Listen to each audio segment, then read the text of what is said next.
On est parti.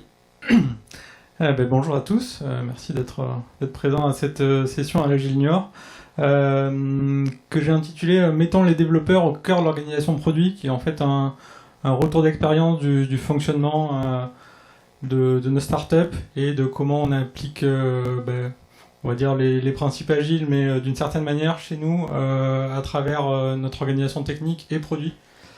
Donc je vais me présenter rapidement. Moi je suis Christophe, je suis VP Engineering chez Wanted depuis 1 an et demi et j'ai un passé de tech, de développeur, de lead dev, de coachcraft, etc. Et j'ai pris une casquette depuis 1 an et demi de manager dans cette société. Donc il y a encore des techs à l'Agile Tour, pas beaucoup, mais on est encore quelques-uns. Et je suis ici pour vous dire comment on a essayé de faire en sorte que un peu comme disait Rachel, les développeurs s'éloignent de l'agilité. Nous, on a essayé de les mettre au cœur de notre organisation produit et de faire en sorte que notre organisation soit la plus efficace possible pour les développeurs et que c'était eux le centre de la production de nos produits. Voilà, donc mon rôle, c'est vraiment d'être le manager au service des équipes et de faire en sorte que toutes les équipes tech et produits puissent délivrer le plus possible pour aller apprendre de leur logiciel une fois qu'ils sont en production. Ok, un petit slide pour remercier tous les sponsors d'aujourd'hui, que ce soit Junior pour le PIAF. Je ne vais pas citer tous les sponsors, merci à eux. C'est grâce à leur financement que ce genre d'événement peut avoir lieu et je trouve important de souligner ces sponsors. Ok, ça marche. Je vais parler un tout petit peu de ma boîte pour comprendre fonctionnellement ce que ça fait et que vous ayez une idée de quel type de produit on va gérer au quotidien. Donc, on est une startup bordelaise créée en 2016, on est un peu moins de 30 personnes. Notre objectif, c'est de cibler des utilisateurs finaux et de leur faire gagner de l'argent et acheter au meilleur prix sur Internet. Donc, on a un ensemble de produits. Le produit phare, c'est le testeur de code automatisé. Donc, on a une extension dans les navigateurs, Chrome, Firefox, Safari. Vous l'installez et automatiquement, vous êtes sur un site marchand et on teste pour vous un ensemble de code promo. Et si le code s'applique sur votre panier, il s'applique automatiquement. Donc ça, c'est la feature historique de Wanted. Et l'extension navigateur, c'est vraiment notre produit phare sur lequel on développe le plus tous les jours dans notre équipe. Donc ensuite, on a eu d'autres fonctionnalités qui sont arrivées avec le temps. On a eu le cashback. Donc de la même manière, quand on fait des achats, on accumule sur sa cagnotte du cashback dès qu'on achète des produits. On a un comparateur de prix qui nous permet de voir s'il n'y a pas un site marchand où le produit est moins cher. On a des bons d'achat qui nous permettent de cagnoter aussi du cashback dès qu'on achète un bon d'achat de manière automatique. Et le petit dernier, c'est la partie voyage, donc la réservation d'hôtel en ligne via le site Wanted Voyage. Bon, tout ça, c'est pour poser le cadre. Maintenant, je vais vous parler de ce qui m'a fait venir ici. Donc, un peu vite. Je vous déroule rapidement le plan de ce que je vais vous aborder aujourd'hui. Donc, l'idée, c'est de partir du constat que on était en souffrance pour délivrer des produits régulièrement. Et on n'arrivait pas à avoir rapidement du feedback de nos utilisateurs en production. Le constat, c'était celui-là. Et on a essayé de voir ce qu'on pouvait changer par rapport à ça. Donc, par la suite, je vais vous présenter le cadre qu'on a essayé de mettre en place pour répondre à ça. L'ensemble des pratiques techniques qui nous permettent de livrer plus vite. Et finalement, quelle est la culture qu'on a mise en place autour de tout ça dans notre entreprise, quels sont les marqueurs un peu différenciants de ce qu'on a essayé de mettre en place. Et pour rebondir un peu sur ce que disait Rachel ce matin, on a essayé de faire un peu notre culture agile, pas basée sur un framework connu, mais en appliquant les choses qui nous semblaient pertinentes dans notre contexte. Donc ce que je vais dire aujourd'hui, ça s'applique à ce qui a bien marché, je dirais aussi des choses qui ont moins bien marché chez nous. Ça marchera peut-être chez vous, peut-être pas, je ne donne pas des clés de réussite, c'est vraiment le retour d'expérience de ce qui a marché ou pas chez nous. Ok, donc on va remonter à une période qui est l'été 2022. L'été 2022, il y a eu un espèce de déclencheur en mode on peut plus continuer à fonctionner comme ça fonctionne pas comme on veut. Donc le premier constat, c'est qu'on a vraiment une boucle de feedback trop longue sur le produit, on le développe, on le livre en prod, et on sait si ce qu'on a fait, ça marche ou ça marche pas. Il faut voir que dans l'ensemble, on est une startup, donc il y a plein de choses qu'on va faire qui vont pas marcher. C'est pas grave. Par contre, ce qu'il faut, c'est qu'on le sache vite. Si on met 3 mois de développement à faire un truc qui marche pas, c'est dramatique pour une boîte comme nous. Par contre, si au bout d'une semaine ou deux, on voit que ça marche pas, on se dit ok, c'était pas la bonne idée, on essaye autre chose. C'est pas grave, on a appris. Par contre, il faut qu'on le sache vite. À l'époque, on n'était pas capable de savoir très vite si quelque chose marchait ou ne marchait pas. Donc si je prends par exemple la release, donc là on est sur un channel Slack où on annonce quand il y a une version de l'extension qui est prête. Donc le 5 août 2022, ça y est, on a une version de l'extension, la 1.24, qui est prête pour les tests de QA. Et puis finalement, l'extension de prod qu'on va vraiment livrer, elle est prête le 5 septembre. Donc, il s'est passé un mois avant que des devs qui ont été faits avant le 5 août puissent être préparés dans une release qui parte en production. Donc, bon, c'est le mois d'août, on a plein d'excuses au fait que ça marche pas bien, il y a des gens en vacances, il y a des problèmes dans cette release parce qu'il y a beaucoup de choses, il y a des équipes qui ont livré des choses, qui cassent des choses d'une autre équipe, puis l'autre équipe corrige, et ça casse ce qui est dans la première équipe, donc finalement il y a plein d'allers-retours, ce qui implique que pendant un mois, on essaie de stabiliser une version qui était très grosse et où on avait du mal à avoir une version stable de cette release. Donc, qu'est-ce qu'il y a dans ce constat de ce qui se passe à ce moment-là? C'est on fait des grosses releases, et à chaque release, on va être sûr que ce qu'on livre, ça soit stable, de qualité. Donc on a toute une passe de test. Et on a notamment une passe de test manuelle qu'on fait sur l'extension. Donc il y a à peu près un cahier assez laborieux à dérouler. Il y a 2 heures de test, x 3 navigateurs, par quelqu'un d'expérimenté, à chaque fois qu'on livre une version. Ça, on les fait en manuel. Donc quand je dis je veux qu'on fasse plus souvent des releases, tout le monde me dit non mais on va pas faire plus souvent des tests, enfin, tu te rends pas compte de ce que ça coûte de faire une release. C'est complètement inenvisageable ce que tu proposes. Et ce qu'on a, on a un effet tunnel finalement, c'est-à-dire qu'une feature qui a été développée fin juillet, début août, le dev il est prêt depuis un moment, on a le package qui est prêt le 5 septembre finalement, comme on a une review des différents browsers, que ça se déploie sur le navigateur, il se passe quelques jours, vers le 6-7 septembre, on peut enfin voir cette feature en prod et récolter de la data dessus, voir si elle marche ou si elle marche pas. Plus d'un mois après. C'est énorme par rapport à l'histoire de notre boîte, par rapport au business et ce qu'on veut avancer. Donc c'est pas acceptable de se dire on livre de temps en temps des choses et on livre des gros paquets et tant pis si ça prend du temps.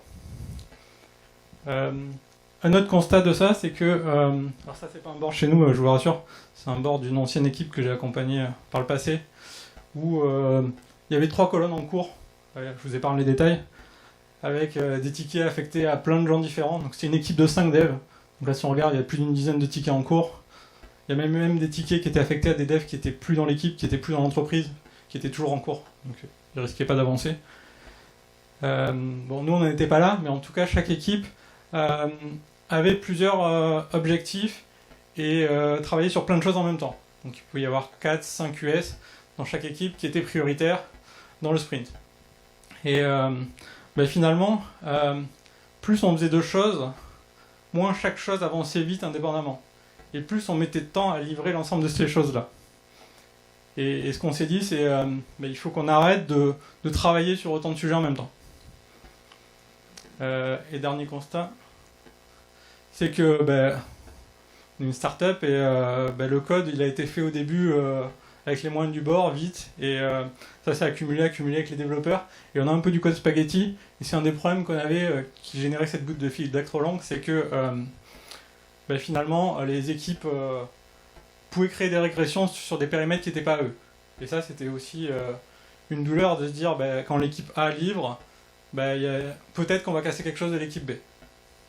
Et ça c'était lié à notre code qui était de moindre qualité. Ok.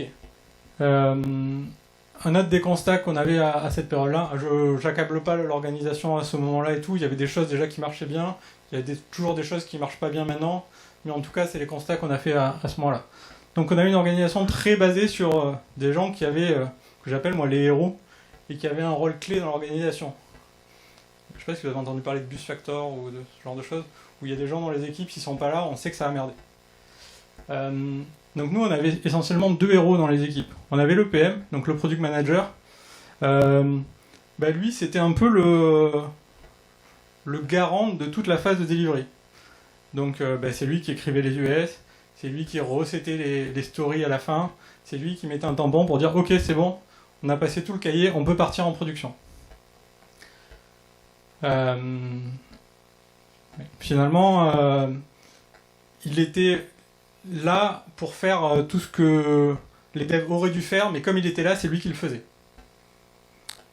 Et l'autre héros, c'est pareil, dans chaque équipe, on avait un lead développeur. Donc le lead, qu'est-ce qu'il fait? C'est lui qui prend souvent certaines tâches. Quand je dis souvent, c'est quasiment tout le temps. C'est-à-dire qu'en amont du projet, c'est lui qui va faire la conception avec le PM. Et une fois qu'il a pré-mâché une conception, les autres devs, ils n'ont plus qu'à dérouler des tickets. Pareil, c'est lui qui souvent va faire les code review. Comme c'est lui qui a la casquette lead, les autres devs ils disent ouais, c'est le lead, il y a une review à faire, c'est lui qui va la faire. Pareil, il y a une livraison à faire, qui c'est qui va faire la livraison? C'est le lead. En plus, on a des branches un peu compliquées, il faut faire du force push, donc il n'y a que lui qui a les droits de le faire. Donc pour des raisons un peu obscures comme ça, c'est facile, c'est toujours le lead qui fait les livraisons. Et finalement, dans cette organisation-là, moi j'ai l'impression que ça frustre tout le monde. Moi quand j'interroge les gens en one-one, j'ai les devs d'un côté, simple dev entre guillemets, qui me disent moi on me considère comme un exécutant, c'est pas moi qui peux faire la conception en amont, c'est dommage. Et le lead à côté de ça, en face, lui me dit ouais, c'est moi qui fais tout, les tâches cool, mais aussi les tâches ingrates, c'est toujours moi qui me les tape. Donc je me rends compte que finalement d'avoir cette organisation avec un hiérarchique un petit peu dans l'équipe, ça biaise le rapport entre les gens, et il y en a qui sont obligés de tout faire, et les autres qu'on a positionnés comme exécutants et qui se mettent en retrait, qui se disent ok, vu qu'on m'a donné ce rôle-là, moi je vais pas faire les autres choses. Ok. Bon, je vous ai tracé le modèle un peu sombre de ce qui marchait pas à ce moment-là et ce qu'on a voulu améliorer. Donc on s'est dit, nous ce qu'on veut, ce que je vous disais tout à l'heure, c'est de pouvoir expérimenter des choses, livrer en production, apprendre de nos utilisateurs et itérer dessus. Pour moi c'est un des principes de l'agilité typiquement, c'est de se dire, il y a des choses qu'on ne sait pas si elles vont marcher, et on veut aller jusqu'à la production. Tant qu'on n'est pas en production, ça compte pas ce qu'on a fait. Et c'est vraiment la production qui va nous révéler si ce qu'on a fait ça marche ou ça marche pas. Donc le plus important, c'est d'aller en production, de livrer des petites choses, et de voir si ce qu'on a fait ça avance dans la bonne direction. Ok. Donc comment on essaie de poser un nouveau cadre sur tout ça? Déjà on se dit, ce qu'on souhaiterait, c'est travailler dans un contexte où chaque équipe est autonome sur son périmètre et les personnes dans l'équipe soient autonomes. Alors, c'est hyper facile de dire ça. L'autonomie, c'est pas quelque chose qu'on va décréter. On dit pas, allez, toi là, c'est bon, vous êtes autonome. Allez, on est parti. Ça demande un gros travail de préparation. Ça demande déjà que psychologiquement, on mette l'équipe dans un contexte où elle puisse prendre les décisions et elle puisse se tromper. Et on va pas la blâmer parce qu'elle va se tromper. Il faut qu'il n'y ait pas quelqu'un qui soit obligé de lui mettre un tampon à chaque fois qu'elle avance dans le process. Et à côté de ça, il ne faut pas qu'elle se sente toute seule non plus. Il ne faut pas leur dire vous êtes lâchés dans la nature, démerdez-vous. Donc il faut qu'il y ait des personnes externes qu'elle puisse solliciter pour tous les avis sur quel que soit le sujet. Donc que ce soit un sujet produit, data, tech, quoi que ce soit, il faut qu'il y ait du support. Donc on a le data analyst qui est en support, on a l'UX qui est en support, on a moi qui est en support sur la partie tech, on a les founders qui peuvent être en support sur la partie produit, etc.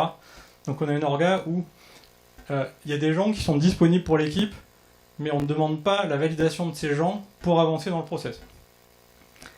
Et finalement, en tant que dev, moi ça m'a fait penser à un truc, je me suis dit, finalement il faut que les équipes, ce qui va rassurer, en fait ce qui fait qu'en général on a besoin de contrôle dans une équipe, c'est que le management ne sait pas où l'équipe va. Et donc pour être rassuré, il dit vous en êtes où, ça va prendre combien de temps, c'est quoi que vous allez faire. Et en fait ce que je me rends compte, c'est pour arrêter de dire quoi faire aux équipes, il faut que les équipes disent ce qu'elles font. Et plus les équipes vont dire ce qu'elles font, prouver ce qu'elles font en le livrant, il n'y aura plus besoin de cette strate de contrôle du management. Et à partir du moment où une équipe elle livre toutes les semaines, tous les jours, il n'y a plus de sujet de ça va prendre combien de temps, vous en êtes où, qui fait quoi, et de venir faire du micromanagement. Et moi je vois ça comme une inversion de contrôle, comme si on injecte des dépendances, c'est mon passé de dev qui ressurgit. Et je me dis finalement c'est aux équipes de venir dire ce qu'elles font. Et à partir de là, on a atteint ce niveau d'autonomie. Alors ça m'a fait penser à ce petit schéma, certains doivent connaître, où finalement, on ne dit pas aux équipes comment elles doivent y aller, mais juste où elles doivent aller. Et toute l'équipe, après, se synchronise pour savoir comment elle y va. Donc la métrique, c'est un objectif. Par exemple, l'équipe marketing, leur objectif, ça va être de dire on souhaite acquérir X% d'utilisateurs mobiles en plus. Donc ça, c'est l'objectif stratégique, c'est ce qu'ils doivent faire. Et à eux de tout mettre en œuvre pour arriver à atteindre cet objectif. C'est à eux de décider comment. Nous, on est là pour les aider si besoin. Donc comment on définit déjà qu'est-ce qui est la problématique prioritaire d'une équipe. Donc on est quand même très, très data-driven comme boîte. C'est-à-dire que dès qu'on fait des choses, dès qu'on livre en production, on rajoute des événements sur ce qui se passe dans l'extension, dans le website, etc. Et on récupère la data anonymisée qui nous permet de savoir où les gens cliquent, où ils vont, est-ce que c'est efficace, est-ce que c'est pas efficace. Et à partir de ça, la data nous permet de prendre des décisions et de dire là, on a un endroit où on n'est pas bon, c'est là-dessus qu'il faut s'améliorer. Donc on commence à recueillir toute cette data, on récupère aussi des choses un peu plus quali avec des retours utilisateurs via des interviews, etc. Et on se liste tous les problématiques qu'a une équipe. Donc là, c'est par exemple, c'était il y a quelques mois, l'équipe marketing avait listé toutes ces problématiques. Et celles qui avaient été estimées comme prioritaires, c'était nos utilisateurs actifs qui sont sur desktop ne savent pas qu'ils peuvent utiliser Wanted sur mobile. Donc ça, on s'est dit, en termes de marketing, c'est là où il va y avoir le plus d'impact, c'est de faire connaître la partie mobile à nos utilisateurs qui ne connaissent pas sur mobile. Donc on applique du Rise pour faire cette priorisation, tout ça, c'est pas important.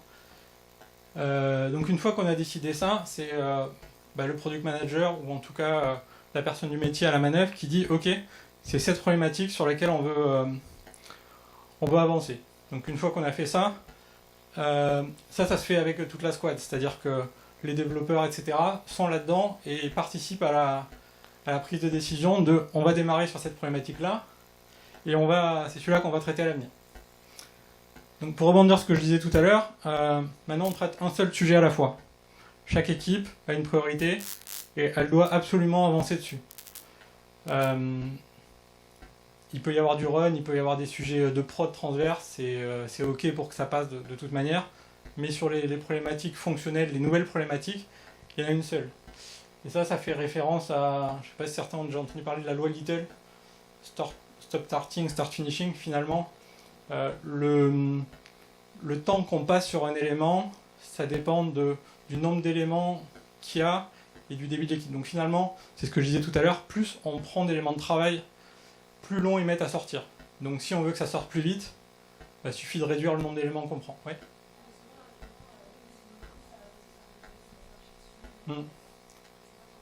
Ouais, je peux en parler un petit peu. Ouais. Donc effectivement, il y a une question, je ne sais pas si peut-être je la repose. Comment on fait pour que les gens ne se marchent pas dessus dans une équipe quand il y a pour travailler sur un seul sujet? C'est ça la question. Ouais. J'en aborder un petit peu plus tard, mais globalement, effectivement, il peut y avoir des sujets de run dans les équipes. Il peut y avoir des choses qui font que tout le monde ne botte pas dessus. Ce qui est important, ce qu'il faut se dire, c'est que ce qui est important, c'est pas que tout le monde soit occupé. Ce qui est important, c'est que la chose prioritaire de l'équipe avance. Et donc, on peut avoir des gens, si c'est pas obligé qu'ils bossent pas dessus, sinon, ça oblige à travailler ensemble, à faire du pair, du mob, à découper le travail plus petit pour avoir plusieurs éléments dans ce qu'on va faire qui soient livrables unitairement, d'amener de la valeur chacun. Donc, il y a plein de manières de faire, ça va dépendre du sujet, typiquement, et de comment on peut réussir à découper plus petit. Pour moi, la clé, c'est de réussir à découper le travail plus petit pour que soit on puisse le travailler à plusieurs, ou autre solution, c'est de travailler ensemble. Et pour moi, faire du pair ou du mob, c'est pas interdit et ça amène de la qualité dans ce qui est produit. C'est des slides qui arrivent plus tard. Ok, en tout cas, faut pas se dire la préoccupation, c'est que Pierre, Paul et Claude dans l'équipe, ils aient tous quelque chose à faire. Ça, c'est pas important. Ce qui est important, c'est que le sujet prioritaire de l'équipe, il avance tout le temps. Ok, comment on fait? Une autre réponse aussi, c'est que nous on a des équipes plus petites finalement. Donc pour que l'équipe soit focus et que il y ait une seule chose à faire et qu'elle le fasse bien, on a 2-3 devs par équipe maximum et un PM ou pas, ou des gens du métier, ça va dépendre des équipes, je détaille un petit peu après. Et pour ceux qui étaient à la conférence de Julien, je reviens moi aussi à la loi de Brooks. Désolé, on a tous les mêmes références. Donc si on a 3 personnes dans une équipe, ça fait que 3 canaux de communication. Plus on en rajoute, plus on a de canaux, plus c'est compliqué. Au bout d'un moment, on rajoute une personne qui est un manager qui sert la communication de tout le monde. Et enfin, plus l'équipe est grosse, plus on a du mal à délivrer. Et encore une fois, c'est pas en rajoutant des personnes dans une équipe qu'on va plus vite. En général, on ralentit. Plus on rajoute du genre, plus on ralentit, en tout cas au début. Parce qu'il faut onboarder tout ce monde-là et réussir à communiquer tous ensemble. Plus on est dans une équipe, plus on a du mal à partager une vision, à prendre une décision. Je sais pas si vous avez déjà vu, mais des réunions où il y a 10 ou 12 personnes, déjà pour avoir l'avis de tout le monde c'est compliqué. Pour réussir à prendre une décision, savoir s'il y a des gens contre, personne ne se mouille. Alors que si on est 2-3, les discussions sont beaucoup plus dynamiques, on sait directement ce que les gens veulent, pensent. Il y a beaucoup moins cet esprit dont on est nombreux et mon avis sera noyé dans la masse. Et puis, si on est 10, on dit ouais, il y a un sujet à traiter. Ok, il y a un sujet à traiter, on est 10. Il y a quand même une chance sur 10, ça tombe sur moi, donc je pense que, allez, je vais laisser faire, il y a bien quelqu'un qui va le prendre. Si on est 2 dans l'équipe et qu'on dit il y a un sujet à traiter, faut qu'on se regarde avec l'autre, qu'on dit c'est toi ou c'est moi qui le prends. Et là, il y a une vraie décision et il y a une vraie responsabilisation de chacun. Plus on a des grosses équipes, plus on dilue la responsabilité et pour moi, on réduit l'engagement de chacun. C'est un point de vue. Donc des petites équipes et puis petit spoil, le lead là, ok. On dit le rôle de lead il est néfaste, on dit au revoir au lead. Alors on dit pas au revoir aux personnes, hein, c'est pas du tout le sujet.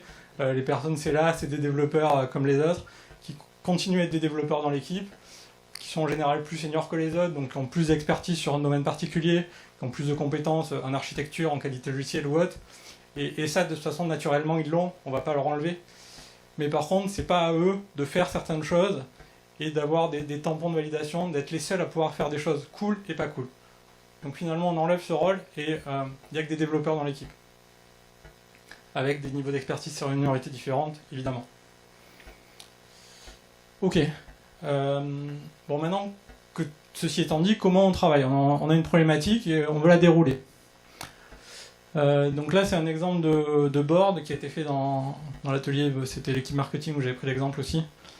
La solution, qu'est-ce qu'on fait ? On la co-construit en équipe, c'est-à-dire que la solution métier, ce qu'on va décider de faire, le développeur est impliqué. Il décide comme les gens du métier, comme les gens du produit, de ce qu'il veut faire. Donc si on repart dans notre problématique de tout à l'heure, le problème métier à résoudre, c'était nos utilisateurs mobiles ne savent pas... non, l'inverse. Nos utilisateurs desktop ne savent pas qu'on a une application mobile. Ok, c'est ça le problème. Donc là, on brainstorm. Donc, format d'atelier en ligne avec des boards Figma ou autre.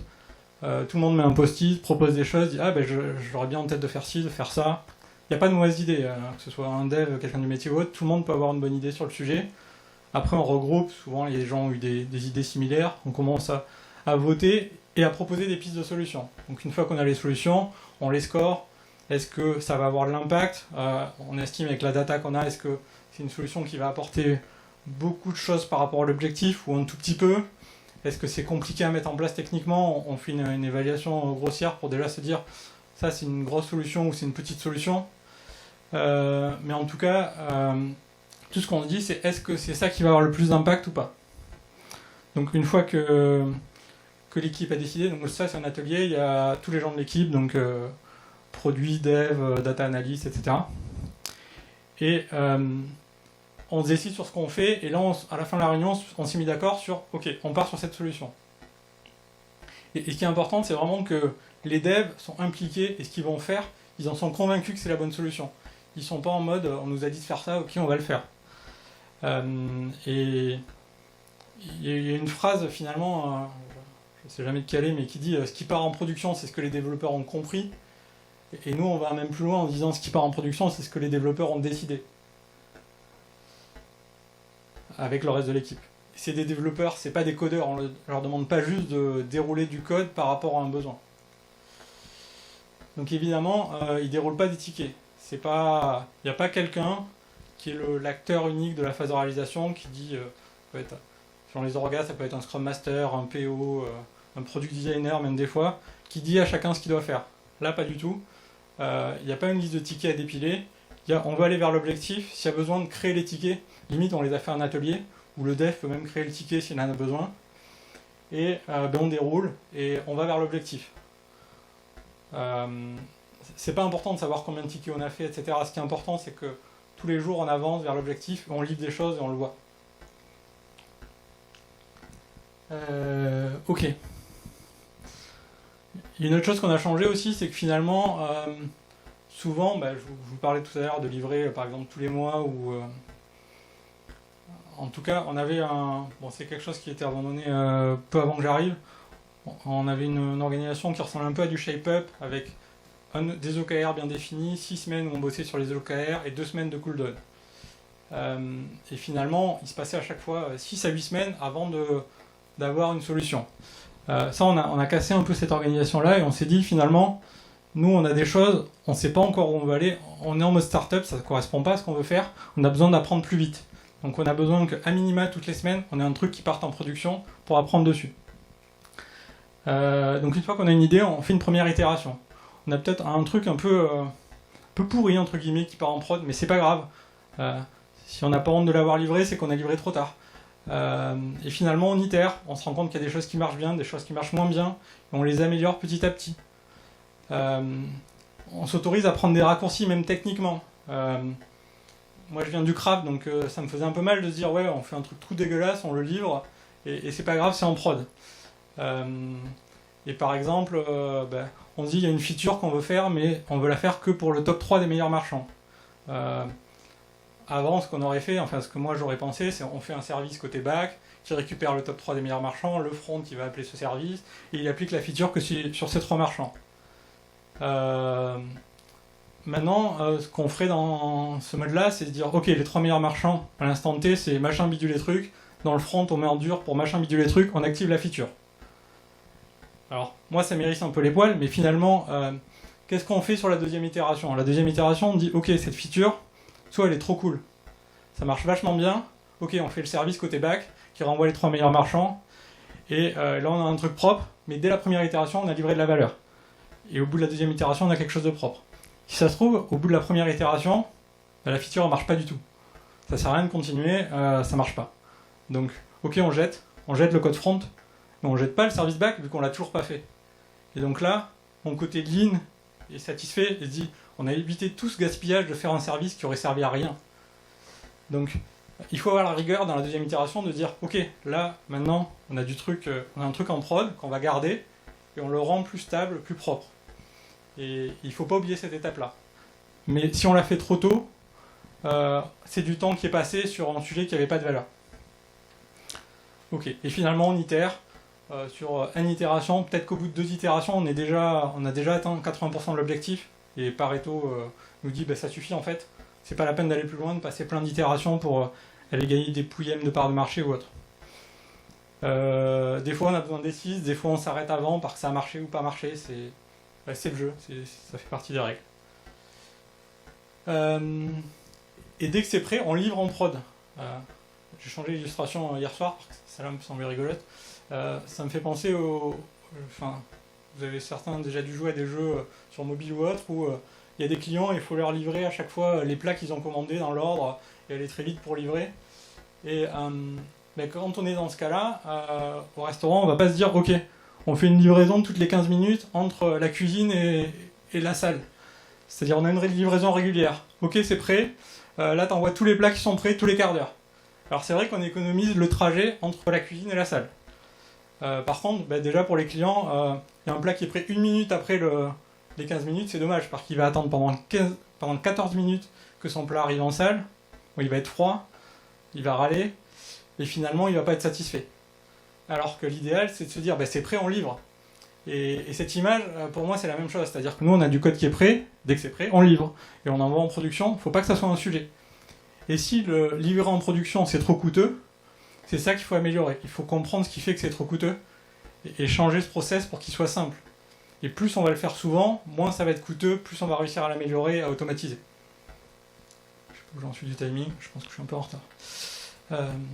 Ok. Donc, troisième partie. Ok, on veut livrer vite. Ok, on veut livrer sans douleur. On ne veut pas tout péter non plus. Mais comment on arrive à faire ça de là où on part? Donc on essaie de se reposer sur un certain nombre de pratiques. On n'a rien inventé, hein, c'est des pratiques standards du marché, mais qu'on a toutes mis ensemble dans notre fonctionnement. Donc la première, c'est... Hop, ça ne va plus naviguer. Ouais, plus de pile. Ah si, c'est bon. Ouais, ça a l'air mort. Ok, bon, c'est pas grave, j'ai plus de zapettes. Donc première proposition, c'est d'utiliser des feature flags. Donc certains ont peut-être déjà entendu parler de feature flipping ou autre. En tout cas, ce qu'on fait, c'est dès qu'on fait du nouveau code, qu'on ne sait pas si la feature va marcher ou pas, on le met derrière un flag. Donc ça nous permet plein de choses. Ça nous permet déjà de livrer du code où la feature n'est pas encore activée. Donc on peut avoir du code en prod avec du code désactivé. Donc ça permet déjà de désactiver la livraison de l'activation. On n'a pas forcément besoin de... On peut décider que l'activation se passe à un autre moment qu'à la livraison. On peut faire du déploiement progressif. On peut se dire ce truc-là, on n'est pas sûr que ça va marcher. On ouvre à 10%, puis 20%, etc., etc. Facile à faire. On peut faire du test AB. On peut se dire, on a l'ancienne feature, la nouvelle. Est-ce qu'elle va mieux marcher la nouvelle que l'ancienne? On ne sait pas. On va récupérer de la data, mettre 50% de la population sur la version ancienne, la A, 50% sur la version B, et on compare au bout de tant de temps, est-ce que le résultat est significatif ou pas, et laquelle on garde. Ça se trouve, la nouvelle fonctionnalité marche moins bien que l'ancienne, il faudra la jeter. Ça fait un peu mal au cœur, mais ça sert à rien de garder quelque chose qui est moins performant que ce qu'on avait avant. C'est de la data qui va nous le prouver. Et dernière chose, on peut mettre des flags aussi avec un aspect ops, c'est-à-dire que on sait qu'on a un passage télé, on a le Black Friday ou je ne sais quoi, on va être très sollicité, il y a des features qui sont coûteuses, on les met derrière un flag et ce jour-là on les désactive pour sécuriser notre infra. On utilise... Hop, ouais, c'est pas grave, ouais, ça marche. On utilise un unleash, mais c'est un détail d'implémentation, je comptais pas... ok, donc pratique d'après le trunk base. Donc une fois qu'on s'est dit ok, on a réussi à faire des petits lots, on a tout notre code qui est derrière des features, on peut passer à quelque chose qui pour moi a été un peu une révélation, c'est-à-dire que tous les workflows classiques Git m'apportaient de la frustration. Tout ce qui était Git flow, feature branch. Je me disais je suis pas à l'aise avec ça et j'arrivais pas à comprendre pourquoi. Et finalement, quand on a une branche avec une longue durée de vie, où une feature elle dure plusieurs semaines et tout le code qui est sur cette branche, il n'arrive jamais sur la branche principale, on est obligé de rebase tout le temps, etc. etc. Et je me dis, bon, il y a un truc qui me satisfait pas. Qu'est-ce que j'aimerais? Et moi, j'aimerais avoir de la vraie intégration continue. C'est-à-dire que le code que tout le monde a fait, il soit sur la branche principale tout le temps. Et donc, pour arriver à ça, ça veut dire que les branches ont une très courte durée de vie, et on livre sur la branche principale à minima tous les jours. Et donc ça permet qu'il n'y ait pas du code qui stagne à gauche à droite et qu'on soit capable à tout moment d'avoir tout le code de tout le monde qu'on livre. Quitte à l'avoir désactivé. Et ça, c'est un cercle vertueux dans le sens où ça oblige à découper un petit lot, ça oblige à mettre son code derrière des flags, etc., etc. Et à découper son travail plus petit. Alors ça oblige aussi sur la branche principale à avoir... dans l'intégration continue, des tests automatisés, des pipelines qui vérifient que le code est de qualité. Et que si jamais c'est pas de qualité, ça sera refusé par exemple au moment de la PR. Ok. Ça marche bien. Autre pratique, j'en ai parlé un tout petit peu tout à l'heure, le pair et le mob. Donc le pair, c'est on travaille à deux sur une même feature. Le mob ou ensemble programming, on est carrément toute l'équipe ensemble. Pour moi, c'est des choses qui permettent de faire converger les pratiques d'équipe. C'est-à-dire quand on travaille à plusieurs sur une même feature, souvent on se met d'accord sur des trucs où on ne se l'est jamais dit auparavant. La manière d'écrire tel ou tel bout de code, et on uniformise vachement de pratiques dans les équipes, des choses qu'il n'y en a que certains qui savent, mais on ne savait même pas qu'il y avait que certains qui savaient. Ces séances de pair mob aident à tout le monde d'avoir la même connaissance. Alors, ouais, ce qu'il faut faire en pair ou en mob, un des travers qu'on peut voir, c'est que y a une même personne qui a le clavier pendant une demi-journée, et l'autre qui regarde derrière. Alors ça, c'est dramatique, et en général, les gens qui vivent ça disent le mob, ça sert à rien, ou le pair, c'est pas efficace. Je l'ai vu, on l'a fait, et on n'avance pas plus vite que si on était chacun derrière sa tâche. Donc ça, on peut s'outiller. Il faut générer une dynamique, faire en sorte que le changement de personne, ça soit peut-être tous les 10-15 minutes. Il y a un outil comme MobSH qui permet de le faire. Il y a une équipe qui l'avait adopté, par exemple. Et finalement, on va gagner du temps. Enfin, il y a aussi l'argument des managers qui disent « Ouais, mais ils sont deux à bosser sur un seul truc, je fais 2 personnes alors que je pourrais en avoir une seule. » Mais finalement, c'est la chose la plus importante qui avance, et elle avance de meilleure qualité. Et on va gagner du temps sur des steps, c'est-à-dire que là où, dans des process où chacun avance sur sa tâche, il y a une code review obligatoire. Donc il y a un mec qui change de focus, qui fait autre chose, il a attendu 2-3 jours avant de le faire. Puis finalement il dit « Ah, bah t'as oublié un point virgule, allez, ça repart. » Et alors qu'en pair, finalement, il n'y a plus ce truc-là, il y a la phase de code review devient facultative sur la PR et on va plus vite. Quel synchro. Les tests auto, bon, bah, j'en ai parlé un petit peu entre les lignes, mais le cahier là, de tests manuels, là, moi il m'a horripilé quand j'ai commencé à voir ça. J'ai fait c'est pas possible, on ne peut pas continuer à faire ça. Et il faut qu'on arrive à changer les choses. Ouais, tout à fait. Faut qu'on arrive à changer les choses par rapport à ça, merci.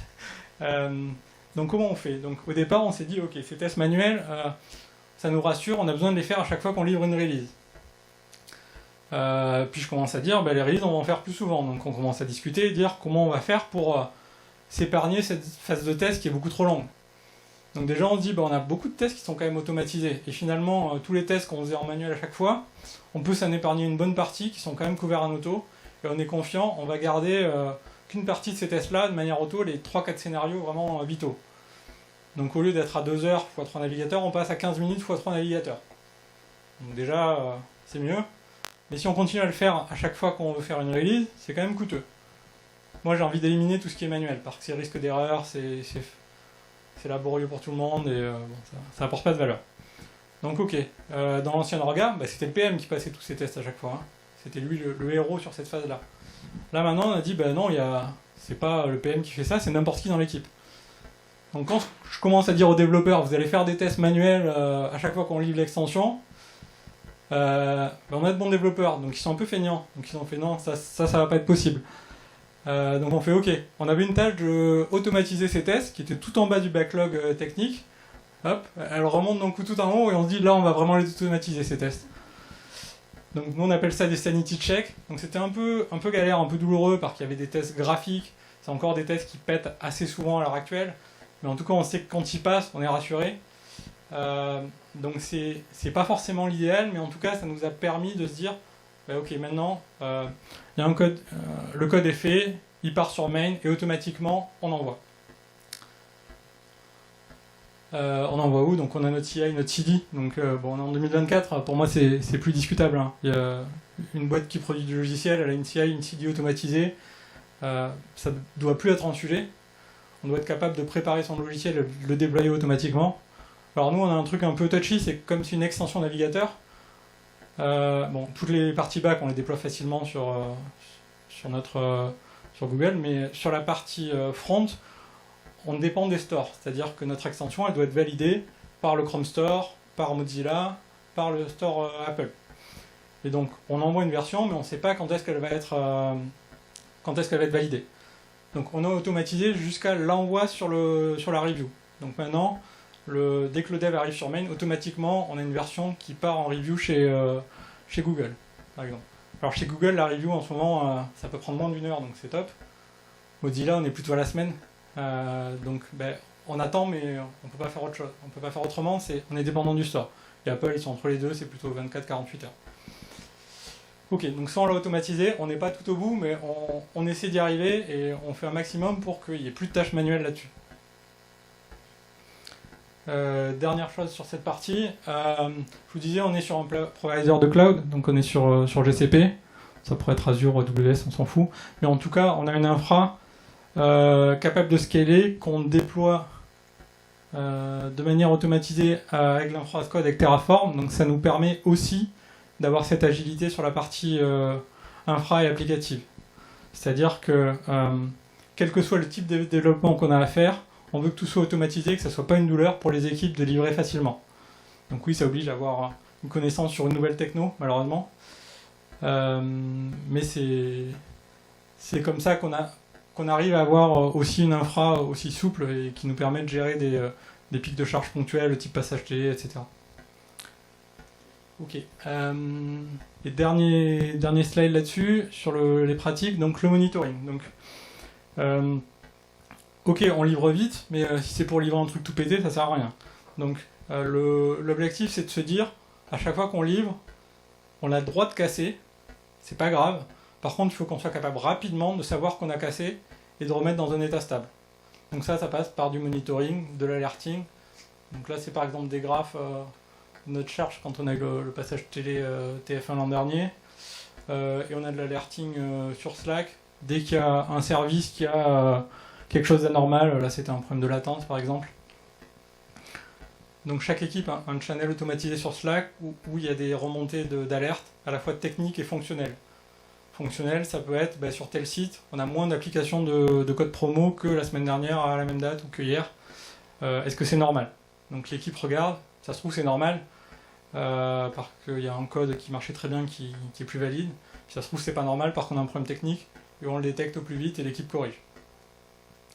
Donc c'est vraiment se dire, le dev, il est sur toute la chaîne. Il part du besoin fonctionnel, il est jusqu'à surveiller la prod que tout marche bien.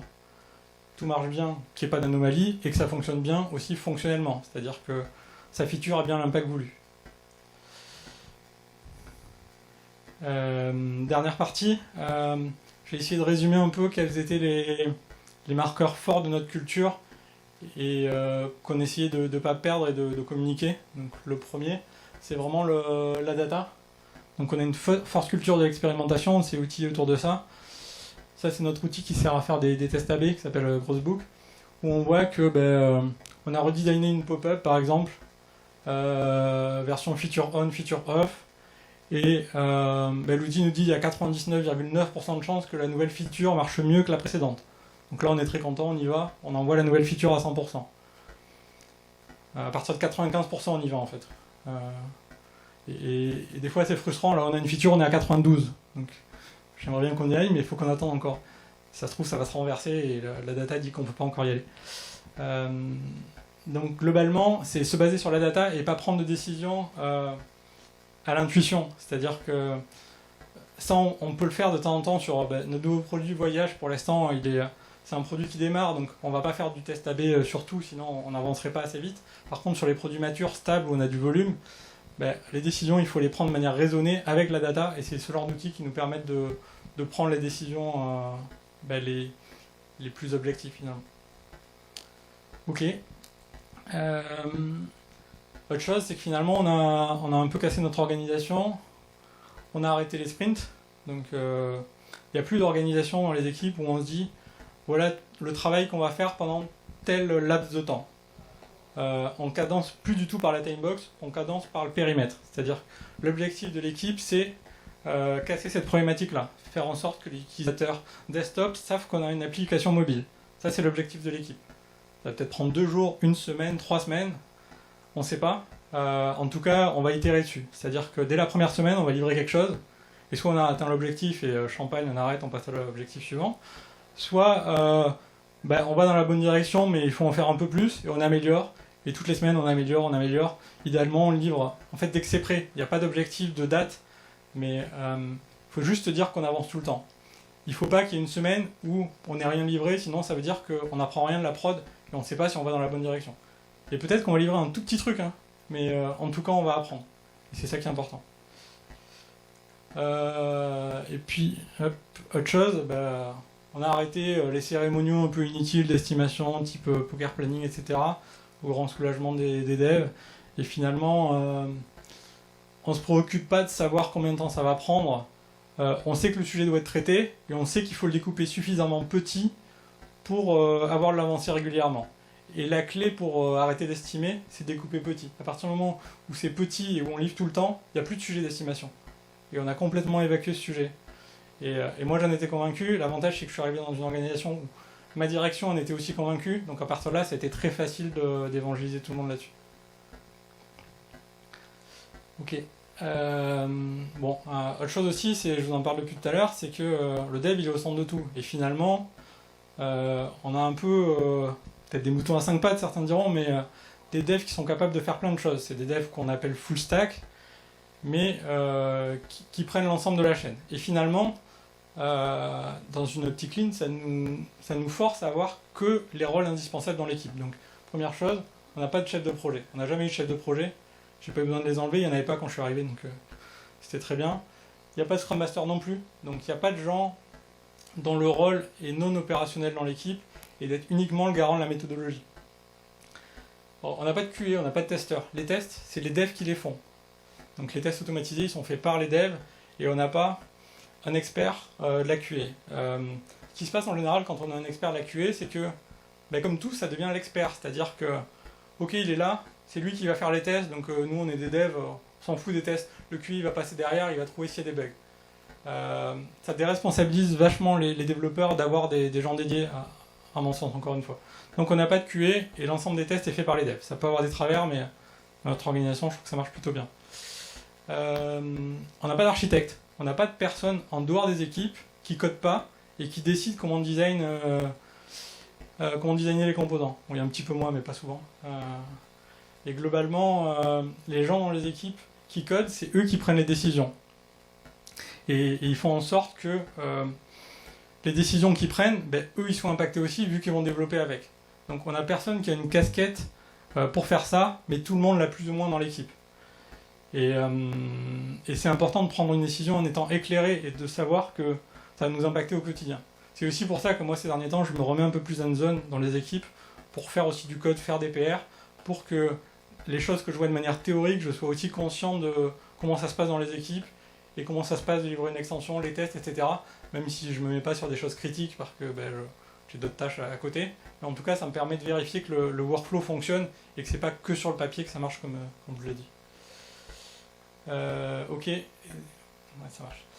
Et dernière chose, on n'a pas d'ops. Notre infra elle est as code. On est capable de déployer nos pipelines. N'importe quel dev, il va déployer son code. Il est capable de modifier un pipeline CircleCI, la partie GitHub Action ou du Terraform. Pas des choses très compliquées, mais toutes les choses basiques, n'importe quel dev chez nous peut les faire. Et finalement, personne n'a cette casquette d'ops. Bon, alors on triche un peu, on a une équipe plateforme en transverse qui est là en support de l'ensemble des équipes produits. Donc il y a 2 personnes côté plateforme qui sont des devs comme les autres, qui ont des tâches un peu plus techniques, on va dire. Mais on n'a personne qui est vraiment dédié à faire que de l'ops. Et bon, j'ai déjà spoilé en début de conférence, mais on a toujours plus les leads et ça se passe bien. Et les gens sont contents, que ce soit les anciens leads ou les anciens pas leads. Ok. Une des dernières choses, je vais essayer d'accélérer un petit peu. Pour moi, développeur, ça peut être une fin en soi. C'est-à-dire que j'arrive d'une époque où on nous a appris à l'école d'ingénieur, dans les sociétés de services, tu ne seras pas développeur toute ta vie. À un moment, il faut que tu grandisses et il faut que tu aies un peu d'ambition. Donc il faut que tu fasses du management. Alors, je suis mal placé pour le dire, pour l'instant je suis côté droit. En gros, j'ai constitué un career pass chez Wanted, qui est standard, comme on peut voir dans pas mal de startups, où le dev évolue en fonction de son niveau, et à un moment, il peut faire le choix de continuer en tant que contributeur individuel, ou de passer sur la track management. Donc s'il continue comme contributeur individuel, il y a des niveaux qui lui permettent d'être un contributeur individuel avancé, qui non seulement va toujours continuer à produire du code, mais qui va avoir une influence sur l'entreprise, sur des décisions techniques, sur l'accompagnement des autres devs, du coaching, du mentoring, mais tout en étant un dev opérationnel. Donc ça c'est possible, et pour moi c'est quelque chose qu'il faut encourager dans les sociétés. Ça ne veut pas dire qu'il ne faut pas de management. Donc à l'heure actuelle, moi je suis le seul manager de l'équipe tech, mais j'ai pris la casquette de manager, comme ça j'étais sûr qu'il n'y en avait pas. Et finalement, moi j'aime bien naviguer des deux côtés, c'est-à-dire dans ma carrière, j'ai été à gauche, j'ai été à droite, et je navigue régulièrement, et c'est pas une fin en soi. Je me dis pas j'ai réussi ma vie parce que je suis passé côté manager, je vais peut-être repasser côté contributeur individuel, et c'est pas un souci. Donc, et de la même, il faut que les salaires puissent être en adéquation, qu'on soit d'un côté ou de l'autre du career pass. Ok. Donc notre organisation produit actuelle, donc je vais discuter rapidement. Donc, en gros, on a des équipes fonctionnelles par périmètre, code promo, vente d'achat, cashback, le petit nouveau, la partie voyage, la partie market. Donc notre équipe plateforme en transverse. de l'ensemble des techs, nos founders qui va en donner les inputs côté produit, en transverse sur toutes les équipes, un data analyst et une product design qu'on félicite à la demande.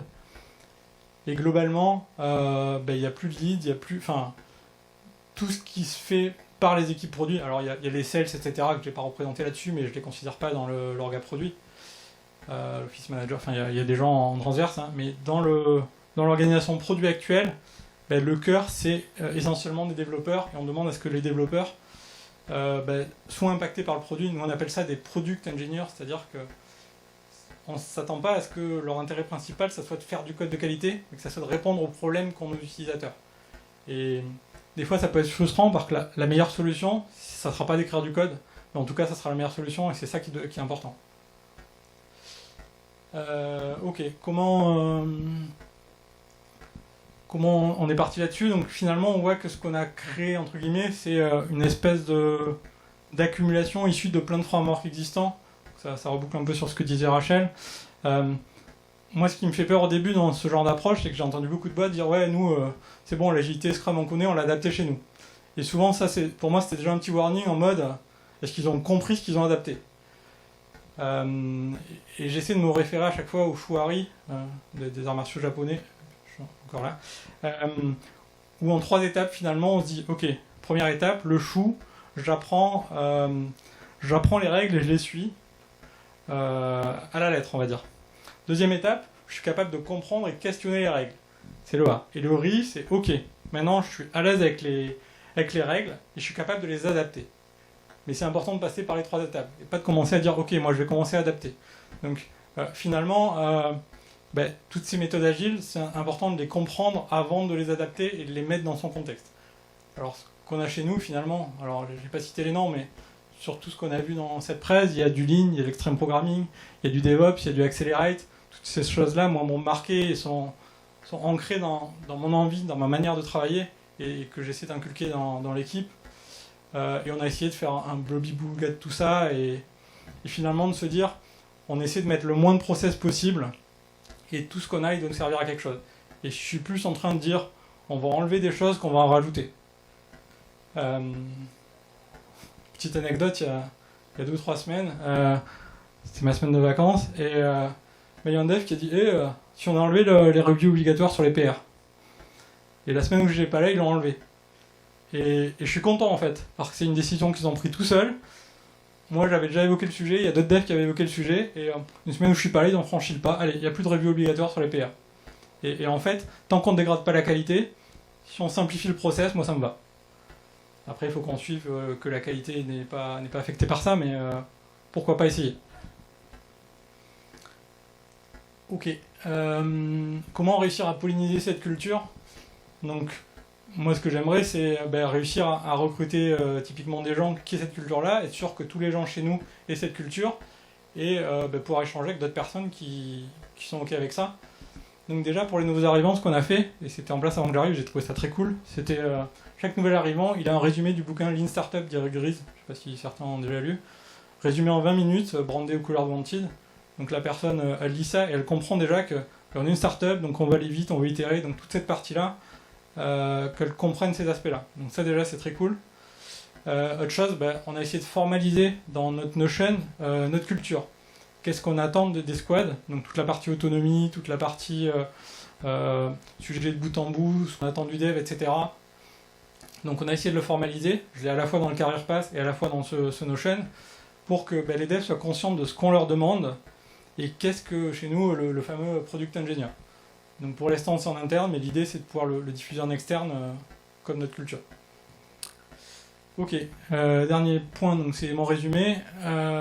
Finalement il y a 6 éléments si on devait garder d'aujourd'hui de ce que je vous ai dit. Première chose, c'est vraiment la co-construction en équipe. Pour moi c'est quelque chose de très important, c'est de se dire qu'on n'a pas des gens en amont, historiquement ça pouvait être le PM avec le lead, qui préparaient des choses pour les autres. Là c'est tout le monde qui travaille sur ce que fait l'équipe. Et autant la co-construction technique, je l'ai vu à beaucoup d'endroits, autant la co-construction fonctionnelle, c'est quelque chose qui pour moi est assez marqueur important de notre culture. Donc la première chose. Deuxième chose, la limite de WIP. Donc ça, c'est un classique, c'est un problème que j'ai vu à plein d'endroits. Et moi, j'aime bien dire, la première chose qu'on fait pour aller plus vite, c'est on limite le nombre de choses à faire. Et c'est vraiment contre-intuitif au début de se dire, moins on fait de choses, plus vite on ira. Ouais. Troisième chose, c'est la vitesse de livraison. Donc là, on voit que on livre quand c'est prêt. Et bon, ça c'est un screen d'octobre, mais on voit que par rapport à août 2022, on a quand même fait une belle progression. Donc là, 3 octobre, 9 octobre, 12 octobre, on livrait une version en prod. Alors là, on n'était pas encore automatisé sur le store. Donc il fallait encore qu'on aille faire copier au niveau de la review. Donc on voit quand même qu'on va beaucoup plus vite. Et on voit que les numéros de version, ils ont explosé aussi, hein, par rapport à l'époque. Parce qu'on en fait beaucoup plus souvent, fatalement. Ok. Quatrième chose, bon, les tests automatisés, je ne vais pas détailler, mais encore une fois, la CI, les tests auto, pour moi, c'est des choses, on ne peut pas y couper. On ne peut pas se dire, on démarre un projet, on fait 100. C'est vraiment des choses obligatoires, et ça ne ralentit pas, au contraire, ça va permettre à l'équipe d'aller plus vite. Le couplage, donc c'est pour faire écho à mes spaghettis du premier slide. Malheureusement, on n'est pas encore très bon là-dessus, et c'est un des objectifs, je pense, des prochaines semaines, mois, c'est de réussir à isoler le code des différentes équipes. On y travaille, ça se fait petit à petit en mode Buzzscout. Pour l'instant, on ne lance pas de chantier là-dessus parce que ça n'aurait pas de valeur. Mais inculquer dans la tête de chacun que c'est important de réussir à faire ça. Et petit à petit, je pense qu'on va améliorer la qualité de notre code, qui déjà est de meilleure qualité qu'avant, mais il y a toujours des choses à faire, comme partout, je pense. Et derrière, moi, encore une fois, je considère qu'on n'est pas des codeurs, on est des développeurs, qu'on peut faire sa carrière de développeur. Et bon, j'ai mis cette image de Steve Ballmer, je ne sais pas si certains ont déjà vu cette conférence où Ballmer, quand il était CEO de Microsoft, il a harangué la foule en disant développeur, développeur, développeur. Et bon, c'est une image mythique pour moi, donc je clôture cette conférence là-dessus. Merci.